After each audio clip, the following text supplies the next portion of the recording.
और क्योंकि कार्यक्रम बहुत लंबा तो नहीं है, समय बहुत कम मिला है, तो इसको ध्यान में रखते हुए हम अपनी बात को रखेंगे। किसी शायर ने कहा है कि कर सको तो अपनी बाणी में वो हुनर पैदा करो, रुख हवाओं का मोड़ दे वो असर पैदा करो। अगर चाहते हो इस दुनिया में मान सम्मान से जीना, तो घर घर में एक एक अम्बेडकर पैदा करो, घर घर में एक एक अम्बेडकर पैदा करो। आज जितनी समस्याएं हमारे पास आ रही हैं, समस्या का कहीं न कहीं हमारा एक मूल कारण है, और उस कारण पे हम कार्य नहीं कर रहे हैं, जिसकी वजह से हमारे साथ आए दिन अत्याचार हो रहा है। क्योंकि अभी आप लोग देखे होंगे कि आज से नहीं, हमको लग रहा है कि इस देश में माना जाता है कि 3500 वर्षों से हमारी समस्याएं हैं, और इस देश के हम लोग कहीं न कहीं, इसके पहले हम लोग शासक थे, तो शासक जो वर्ग था वो शोषित कैसे हो गया, और जो शोषित वर्ग था वो शासक कैसे हो गया। क्योंकि बगैर किसी चीज का हम न्यूज समझे, यानी उसका कारण समझे, हम किसी चीज का निदान नहीं कर सकते। तो हमारी समस्या मूल कारण है एक व्यवस्था भी आप लोगों के सामने चल रही है, धार्मिक में हिंदू के लिए आप देख रहे हैं कि मंदिर है, मुस्लिम के लिए मस्जिद है, चर्च है, ईसाइयों के लिए वो जगह है, लेकिन हमारे जो लोग हैं जो बौद्धिज्म को मानते हैं, उनके लिए कहीं व्यवस्था नहीं है, और न ही एक जगह पे सारे लोग अपने विषय को लेते हुए एक हो पाते हैं। तो ये धार्मिक भी है कि हम लोग अपने धर्म के प्रति जो हमारा पुराना हम लोगों ने छोड़ा, मंदिरों मस्जिद भी है। दूसरी चीज है, आप लोग देखते होंगे, तो इसका भी मूल कारण है कि हम लड़ाई तो लड़ते हैं लेकिन अलग दिशा में लड़ते हैं, क्योंकि हम लोग की जब सामाजिक की बात आती है तो हम लोग सामाजिक मुद्दा एक नहीं होते हैं। वजह यह है कि अगर मान लीजिए आप कोई संगठन इधर चला रहे हैं, कोई उधर संगठन चला रहा है, कोई उधर संगठन चला रहा है, और सभी लोग कहें कि हम एक अंगुली से इधर मार रहे हैं, एक अंगुली से उधर मार रहे हैं, एक अंगुली संगठनों को मिलाकर और मुट्ठी के मार जाए तो हमको लग रहा है उसका जबड़ा भी टूट जाएगा। तो सबसे बड़ी समस्या हमारा मूल कारण है कि हम लोग कहीं भी राजनीति में रहे, किसी पार्टी में रहे, किसी संगठन में रहे, हमको उससे मतलब नहीं है, लेकिन जब समाज की बात आती है तो समाज में हम सभी लोगों को एक होना पड़ेगा। जब एक हो जाएंगे तो किसी की औकात नहीं है कि हमारे साथ कोई शोषण कर ले। इसका वजह यही है कि अभी गांव में किसी गांव में घटना घटती है तो वो कहता है कि हमारे गांव में तो घटना घटी नहीं है। भाई उसके साथ हो रहा है तो हमारा थोड़ा कुछ होने वाला है। इसको मैं एक उदाहरण देकर समझाना चाहता हूँ कि एक परिवार में 4 जानवर थे, एक चूहा था, एक मुर्गा था, एक तोता, एक कबूतर था और एक बकरा था। तो उस घर की जो मालकिन थी वो बहुत परेशान हो गई थी चूहे से, तो उसने चूहेदानी खरीद कर लाया।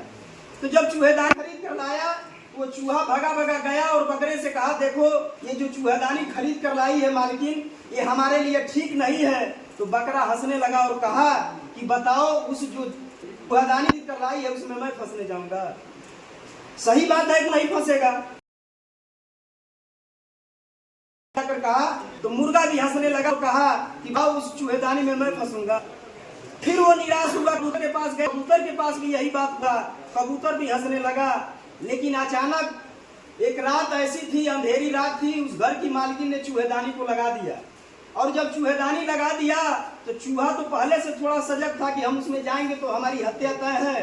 तो वो क्या किया, एक किनारे पर बैठकर देख रहा था, तो उसी रात को उसमें सर्प प्रवेश कर गया। और जब सर्प प्रवेश कर गया तो उस घर की मालकिन अंधेरे में समझी कि इसमें चूहा फंस गया है, और चूहेदानी को जो ही पकड़ती है तो सर्प उसको डस लेता है। अब जब सर्प डस लेता है तो उस समय वैद्य बुलाए जाते हैं। जब वो लोग आते हैं तो दवा ववा देने के बाद वो कहते हैं कि एक काम करिए कि इसको कबूतर का सूप पिलाना पड़ेगा। तो पानी को खौलाया जाता है, कबूतर का गर्दन काट दिया जाता है और उसमें डाला जाता है, सूप तैयार हो जाता है। फिर उस मालकिन को पिला दिया जाता है, मालकिन ठीक हो जाती है। लेकिन किसी के साथ ऐसा घटना अगर घट जाए तो उसके 2-4 रिश्तेदार जरूर आ जाते हैं। तो रिश्तेदारों की भी सेवा करनी पड़ती है। तो रिश्तेदार आ जाते हैं तो शाम के समय उसके पास सब्जी नहीं होती है, तो क्या करती है, उस मुर्गे को कटवा कर उन रिश्तेदारों को खिलवा देती है। और जब 10-15 दिन बीत जाता है तो आपके लोग कहते हैं कि भाई साहब आपकी जेठानी को जो हुआ था वो ठीक हो गई है, इसके लिए एक पार्टी हमको चाहिए। तो उस एवज में उस बकरे को कटवा कर सबको खिला दिया जाता है। और यह अवस्था आज सभी लोगों के साथ है। कोई ये सोच रहा होगा कि मेरी बारी नहीं आने वाली है, का इंतजार आप लोग करें। अगर समय से एकत्र नहीं हुए तो आने वाले आप 47 के पहले की स्थिति जान लीजिए। हमको कुर्सियों पर बैठने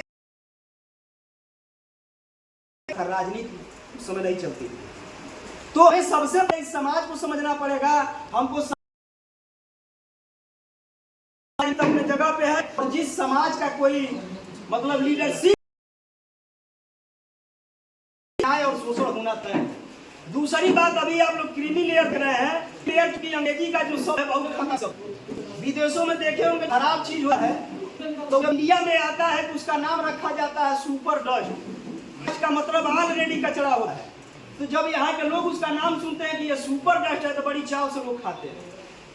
तो ये अंग्रेजी का शब्द जो क्रीमी लेयर है ठीक उसी तरह का है। अब क्रीमी लेयर को मैं थोड़ा सा एग्जाम्पल के तौर पे समझाना चाहता हूँ। जैसे ये समझ लीजिए, जिसके मुंह में अगर दांत है उसको चना नहीं दिया जाएगा खाने के लिए, और जिसके मुंह में दांत नहीं है उसको चना दिखाया जाएगा कि लीजिए खा लीजिए। यही क्रीमी लेयर। ऐसे अच्छा उदाहरण कोई मिलेगा नहीं आप लोगों को, क्योंकि अभी 2017 के आसपास में क्रीमी लेयर के तरह 314 बच्चे ओबीसी, एससी, एसटी और माइनॉरिटी के टॉप किए थे। हो सकता है आप लोगों को संज्ञान होगा, लेकिन इन 314 बच्चों को क्रीमी लेयर लगाकर उनके घर भेजा गया। उसमें से कई बच्चे आत्मदाह कर लिए। ये हमारी देश की व्यवस्था है। और ये व्यवस्था क्यों है? क्योंकि 1947 में देश आजाद नहीं हुआ, सत्ता का हस्तांतरण हुआ। अंग्रेज नाम का विदेशी चला गया और ब्राह्मण नाम का विदेशी इस देश का हुक्मरान बन गया, जिसकी संख्या मात्र 3.5% है इस देश में। आप अपनी भी जनसंख्या अगर देख लीजिए तो एससी एसटी का केवल मिलाकर हमको लग रहा है 23% है, लेकिन 23% शौचालय से लेकर और सचिवालय तक के पद में देखेंगे तो कहीं आपका जगह नहीं मिलेगा, 2-4 ही लोग मिलेंगे। ये समस्या है हमारे समाज के साथ। और हर समाज जब पढ़ लिख लेता है तो उसको वंचित कर देता है नौकरियों से, कहीं किसी माध्यम से कोई न कोई व्यवस्था लाकर वो लोग हटा देते हैं। और हम लोग ये समझते हैं कि हम लोग काबिल नहीं हैं। अभी देखते होंगे तमाम सोशल मीडिया के माध्यम से आया था जिसमें मनोनीत पद पर डीएम रहे हैं। तो क्या हमारे लोग मनोनीत पद पर डीएम नहीं रहे हैं? तो एक और मैं छोटा सा उदाहरण देकर अपनी बात को हम समाप्त करना चाहेंगे कि एक घर में एक मेढक था और ठंडक का मौसम था। तो उस मेढक ने जब उसको ठंडक लगने लगा तो चूंकि पानी का जीव है तो एक बर्तन में पानी रखा था, वो बर्तन में कूद गया अपने आप को महसूस करने के लिए कि हमको अब ठंडा नहीं लगेगा।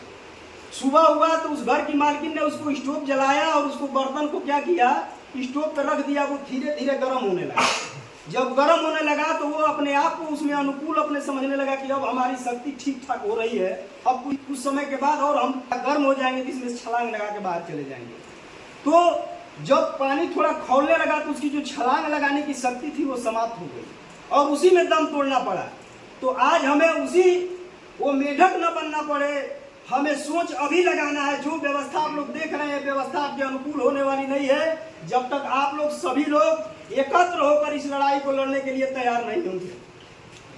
तो हम अपनी बात को समाप्त करते हैं एक शायर के माध्यम से कि महीने फिर वही होंगे सुना है साल बदलेगा, महीने फिर वही होंगे सुना है साल बदलेगा, परिंदे वही होंगे शिकारी जाल बदलेगा, वही हाकिम वही हाकिम वही हाकिम वही कातिल, न जाने कितने वर्षों में हमारा हाल बदलेगा, न जाने